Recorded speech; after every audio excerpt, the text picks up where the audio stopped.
Hello, everyone. This is episode 2 of the LCCA calculator series. This episode is really going to be touching on what default assumptions are, what manual assumptions are, and pretty much this entire assumptions and settings tab. As there's tons of information in there that you kind of need to know and understand in regards to how this is going to affect all the calculations, etc., etc. So to get started, as you can see over here in this box, these are the default values. And so these default values are derived from live sources, so things such as natural gas price history, and those are being pulled from Power Query. So those are actual live data that as soon as they get updated on the servers of the Bank of Canada and a few other different websites that we're pulling that information from, that data gets reinterpreted and gets put into these default values. However, because we understand, and just looking through the information, we do understand that the Friendship Center's data will be a lot different than what is the default assumptions.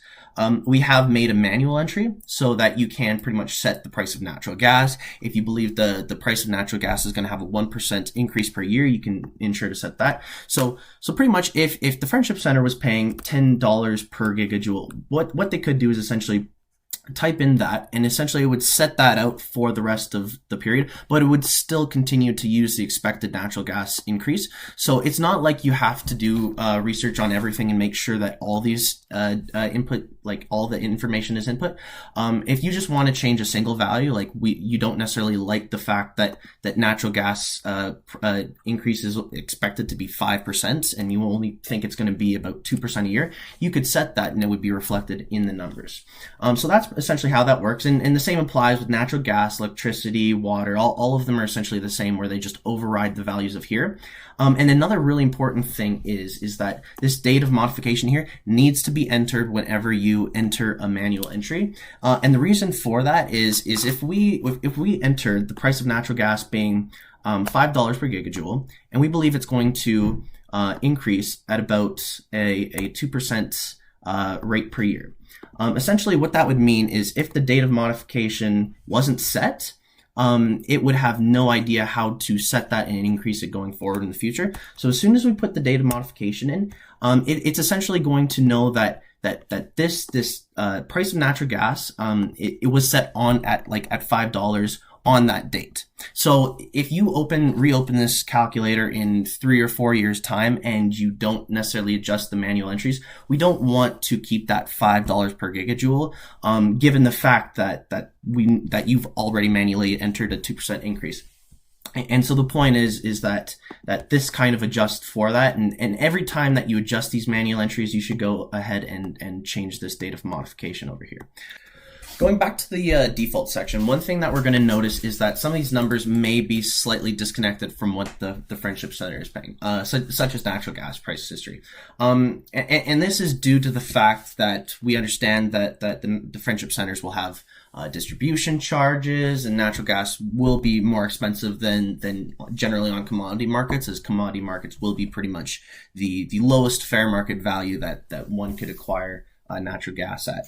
And because of that, we've done a lot of work to make sure that we do find the relationship between the price that the Friendship Centers are paying and the price on the current market. And if you look over here, this natural gas price history section, what you can essentially do is you can essentially go and input the dates and the consumption and the total price paid. And what it'll do is it'll find the relationship using linear regression, and it'll go and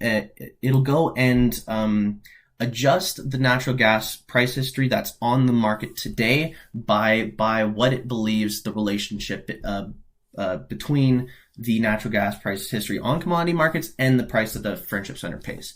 And so although you do need to add more than 5 entries in order for this to work, after doing so, after putting in, let's say, June 1st, 2023, we consumed this much and we paid that much, and then we say July 1st, 2023, and you continue to do that up until the point where you get more than 5 entries. What you're going to see is this natural gas, the price over here in the default section, that is going to be adjusted, And although it will never be exactly 100%, unlike without circumstance type of thing and coincidence, it'll never be 100%, although it is the best relationship using linear regression between the price we believe the friendship center is paying and the price on the market.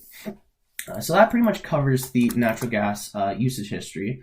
Also looking over here, you will notice that there is a few different things besides just the manual entries in here that you can go and adjust, such as the projection years. So although for the scope of this project we have just used 20 years, you can go and set this to pretty much anything as long as it's within about 100 years, just to make sure that there's no formatting errors and stuff like that. So as long as the projection period is within 100 years, you should be able to modify that to your discretion.